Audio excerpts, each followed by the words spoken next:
Ladies and gentlemen, welcome to another video and happy NFL kickoff day. Football is back. So we got our final rankings for today. We are going to be doing wide receivers. So if you haven't watched my running backs or quarterbacks list, you should probably go and watch that now. But either way, disclaimer as usual, please let me know down in the comments anything you disagree with. I want to hear your guys' opinions about anything I say. So without further ado, let's get straight into this video. Cue the intro.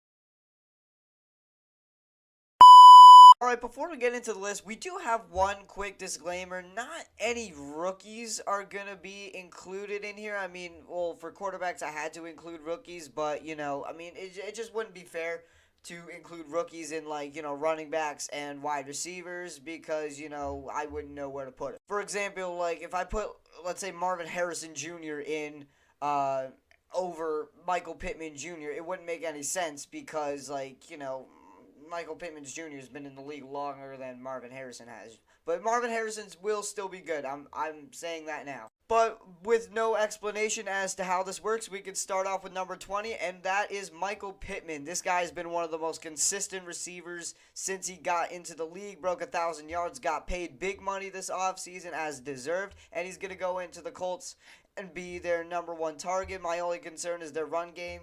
They already have a strong run game with Jonathan Taylor, so will they have a passing game? And plus, Anthony Richardson's not the strongest passer. We saw that a little bit last year, so I don't know. Michael Pittman Jr., but he's still a top 20 receiver. All right, now moving on to number 19, give me Chris Olave from the New Orleans Saints. I mean, this guy was honestly kind of a disappointment last year for fantasy. Well, can you blame him? He has Derek Carr as his receiver. I'm sorry, quarterback.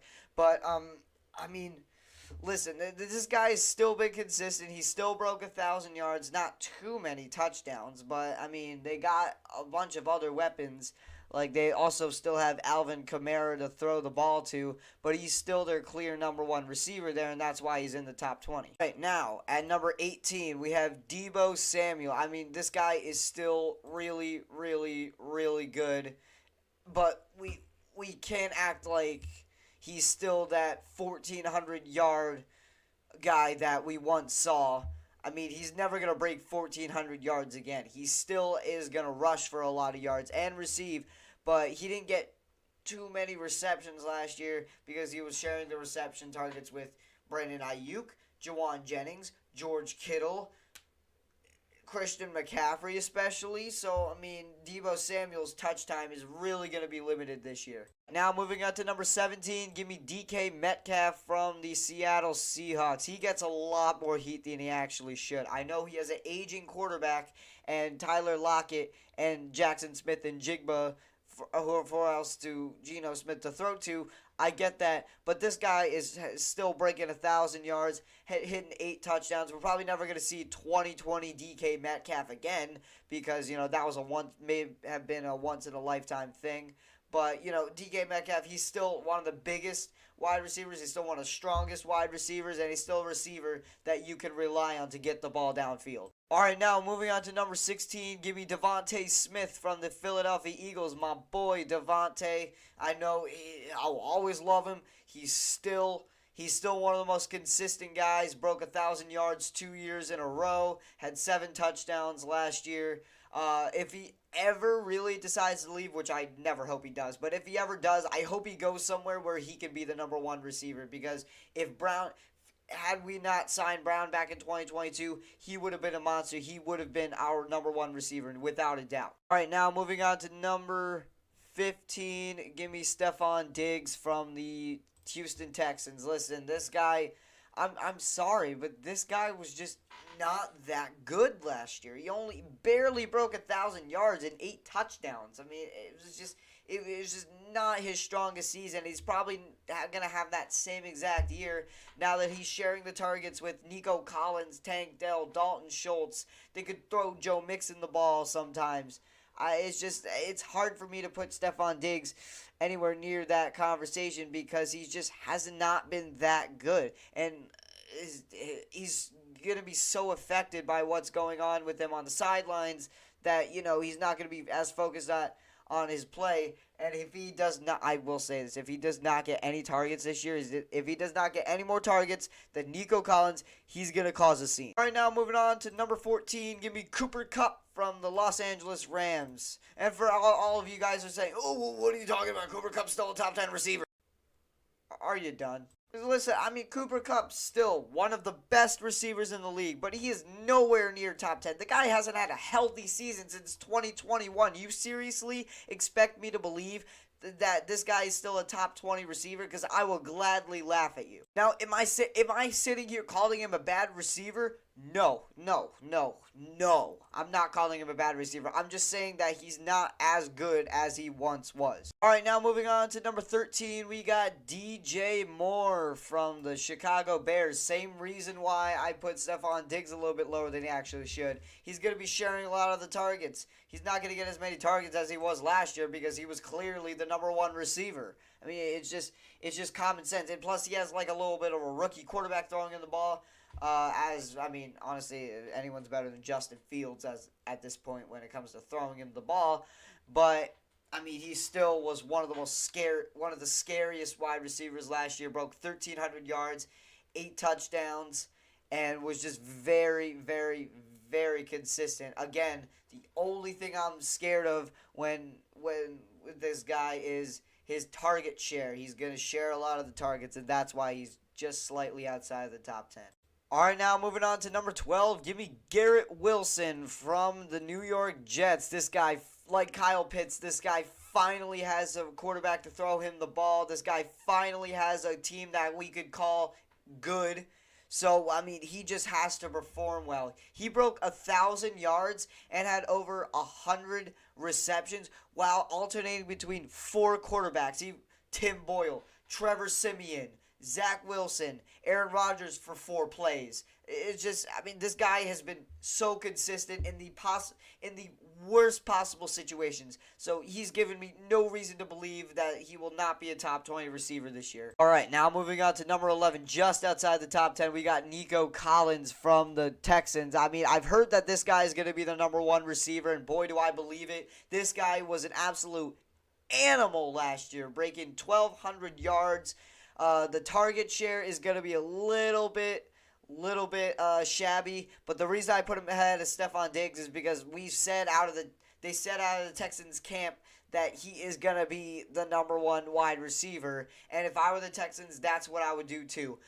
Nico Collins, again, absolute dog last year, and it's going to take a lot for me to believe that this guy will not be inside the top 20, especially since he's got one of the best quarterbacks in the league throwing him the ball. All right, now moving on to number 10. Inside the top 10, we got Brandon Aiyuk from the 49ers. I get it. 49ers fans' heads are going to get so big after this one, but I got to give you guys your credit. You guys have a top 10 receiver, finally. Brandon Aiyuk, he was an animal last year, bro. 12,000 yards and 7 touchdowns while sharing the targets with George Kittle, Deebo Samuel, Jawan Jennings.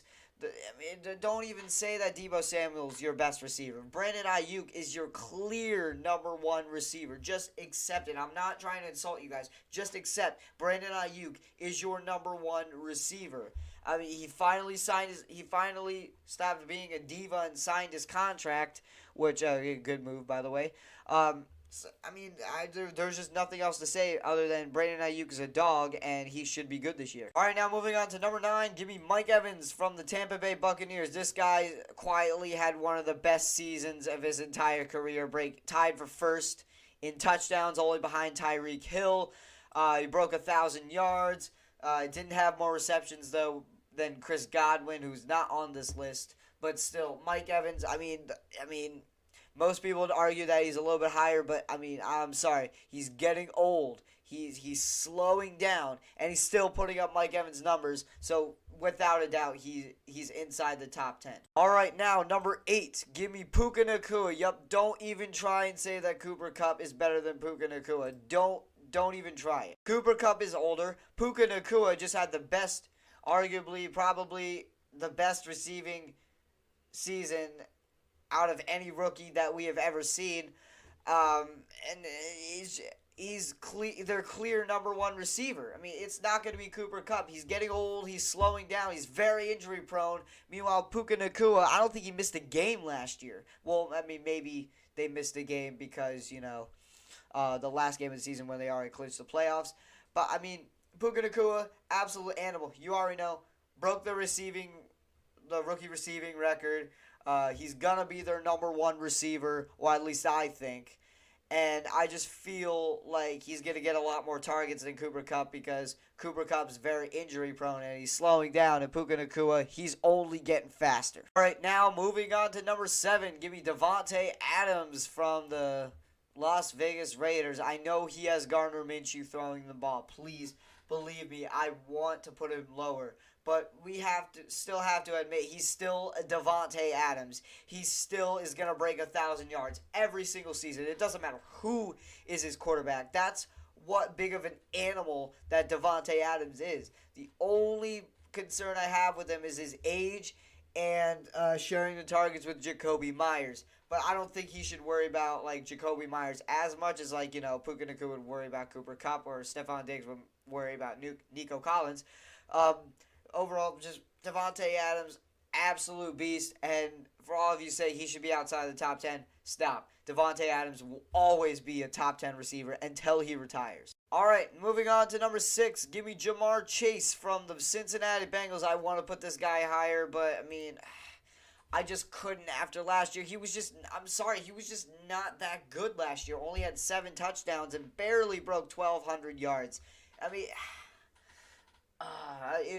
it really pains me to do this. He should be a top 5 receiver. It's just he was just not that good. And also these 5 receivers are gonna be better than him. But this is not at all me saying that Jamar Chase is not an animal, because he is an absolute animal. One of the best Bengals receivers that we have ever seen, and probably one of the most athletic, big receivers that we have ever seen. All right, now at number 5, we're getting to the top 5. Give me Amon-Ra St. Brown from the Detroit Lions. This guy was quietly one of the best receivers last year. I mean, this guy was an animal, broke 1,500 yards and 10 touchdowns while sharing the targets with Jameson Williams and Sam Laporta. And the thing about him, this guy is only just gonna get better from here. And if you can get better from 1,500 yards and 10 touchdowns, then I can't even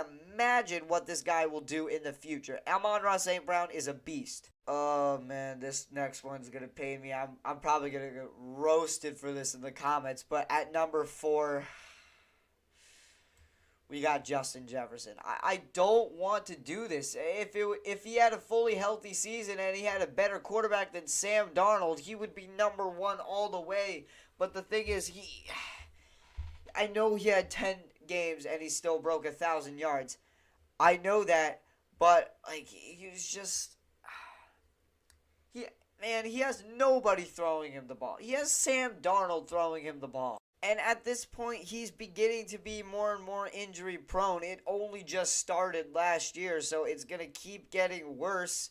And again, like I mentioned, he has nobody throwing him the ball. If J.J. McCarthy was throwing him the ball, he would have been number 1. But now that Sam Darnold is going to be the starter for this year, I can't put this guy at number 1 just because I don't trust that he has a good enough quarterback to get him the ball. All right, next up, you could flip a coin for 3 and 2. But next up, at number 3, we have CeeDee Lamb from the Dallas Cowboys. This guy was one of the best receivers that we have ever seen last year. Almost broke 1,800 yards, 12 touchdowns, had the most receptions by any wide receiver. So how can I not put this guy in the top 3? The only problem is I don't think Dallas is going to be as good this year because they have nobody. They lost Tyron Smith. They're not going to have as good of guys protecting Dak Prescott to find CeeDee down the field, and CeeDee could potentially be sharing the targets a lot with Jake Ferguson a lot more than they did last year. But but I mean, I don't know if we're going to see another season like that from CeeDee again. But am I sitting here calling him a bad receiver like always? Am I sitting here calling this guy a bad receiver? No. No, I am not. Even though he is a Cowboy, this is the only time you're ever going to hear me defend a Cowboy. All right, now moving on to number 2. Give me A.J. Brown. I'm so happy to put this guy inside the top 2. Listen, most people would argue that CeeDee Lamb is better than A.J. Brown.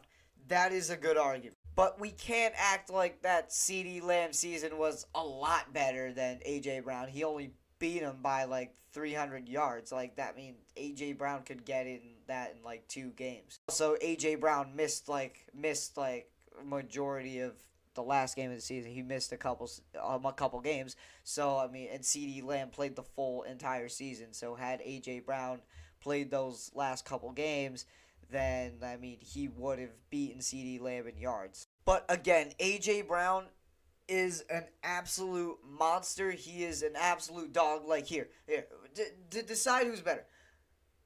Imagine yourself as a cornerback, like Pat Surtain, and you have to cover CeeDee Lamb and A.J. Brown. I guarantee you will have an easier time covering CeeDee Lamb than A.J. Brown. A.J. Brown is just built different. All right, now moving on to number 1. Of course, you already know, the fastest man in the league. We have Tyreek Hill. I mean, as much as I'm